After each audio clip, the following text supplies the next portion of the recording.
जिंदगी में हर चीज में परिवर्तन होता है और परिवर्तन से ही विकास होता है। तो जो हम खाना आज खा रहे हैं वो आज से 50 साल पहले नहीं खाते थे, आज से 100 साल पहले वो नहीं खाते थे। हमारा पकाने के तरीके बदल गए हैं और जो चीज़ें हम पका रहे हैं वो बदल गई हैं। तो अब जैसे मंदिर में जो हम चढ़ावा चढ़ाते हैं भगवानों को, उसमें आलू नहीं चढ़ाया जाता, उसमें सेब नहीं चढ़ाते, हम केला चढ़ाते हैं, आम चढ़ाते हैं, अरवी चढ़ाते हैं, जो हमारी वेजिटेबल्स थी, जो भगवानों को नहीं चढ़ाई जाती। ये वो वेजिटेबल्स हैं जो पिछले 300-400 साल में हिंदुस्तान में आई हैं।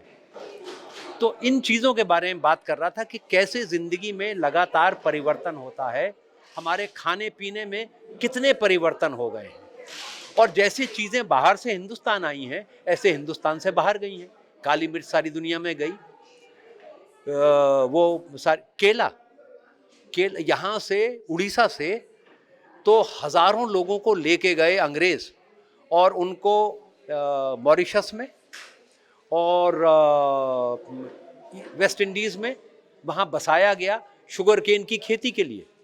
बहुत से उड़ीसा के लोग गए, बहुत से ईस्ट यूपी और बिहार के लोग गए, इसलिए वो ये भाषाएं बोलने वाले लोग सरीनाम में हैं, वेस्ट इंडीज़ में हैं, क्योंकि यहाँ से गन्ने की खेती दुनिया भर में फैली। यहाँ से चीन गया, यहाँ से इजिप्ट गया और यहाँ से इस पूरे इलाके में पहुँचा। तो ये लगातार जो एक्सचेंज होता है कल्चर्स में, सभ्यताओं के बीच में, मैं उसके बारे में बात कर नहीं। बहुत सारा इंडियन है, पर बहुत सारा ऐसा है जो बाहर से आया है। जैसे बाहर जो लोग खा रहे हैं, आज से 300 साल पहले यूरोप को, 300-400 साल पहले या उसके भी बाद में, यूरोप में शुगर केन थी ही नहीं। वो चुकंदर से चीनी बनाते थे। Can you imagine? पूरी दुनिया में चुकंदर और ये जो होता है स्वीट पोटैटो, शकरकंद, उससे शुगर निकाला करते थे जब तक शुगर केन नहीं था। अब आप देखिए दुनिया में जो बिगेस्ट प्रोड्यूसर ऑफ शुगर है वो इंडिया अब नहीं है, और दूसरे देश हैं जो शुगर के बड़े प्रोड्यूसर्स हो गए हैं, पर शुगर केन तो इंडिया से गया है दुनिया भर में।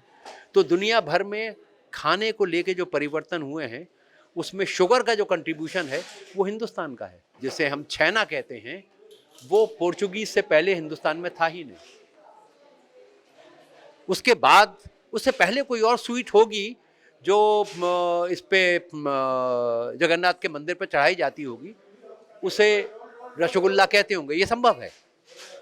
तो लेकिन अभी तक जो हमारे पास रिसर्च है वो ये है कि छैना जो है, जिसे हम कॉटेज चीज़ कहते हैं, वो बाहर से आया नहीं। दूध से वो छैना अलग है, उस छैना से थोड़ी बनता है।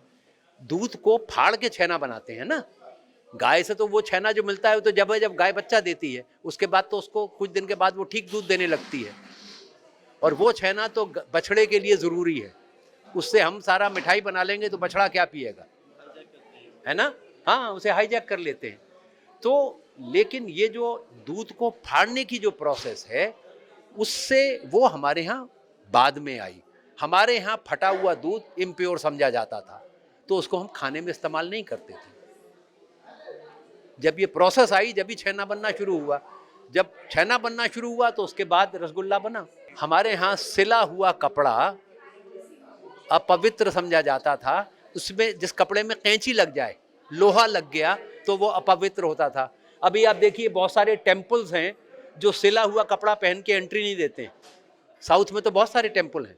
अभी परसों केरला में एक वो रेजोल्यूशन पास हुआ है, कुछ पुजारियों ने कहा है कि बुश शर्ट पहन के आ सकते हैं और बाकी पुजारी इसका विरोध कर रहे हैं।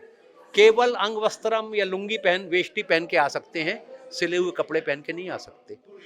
बिकॉज कैंची लगने से माना जाता था कि कपड़ा अपवित्र हो जाता है, इसलिए हमारे यहाँ सिला हुआ कपड़ा विकसित नहीं हुआ। हमारी जो आज से 50 साल पहले देख लीजिए, हमारे गांव में लोग क्या पहनते थे? धोती पहनते थे, लुंगी धोती। औरतें धोती पहनती थी, कंधे के ऊपर कपड़ा डाल लेते थे, अंग वस्त्रम। सिले हुए कपड़े तो पिछले 100 साल के अंदर फैले, उससे पहले तो हम लोग यही पहना करते थे। तो that is what I am saying कि ये परिवर्तन लगातार होता है।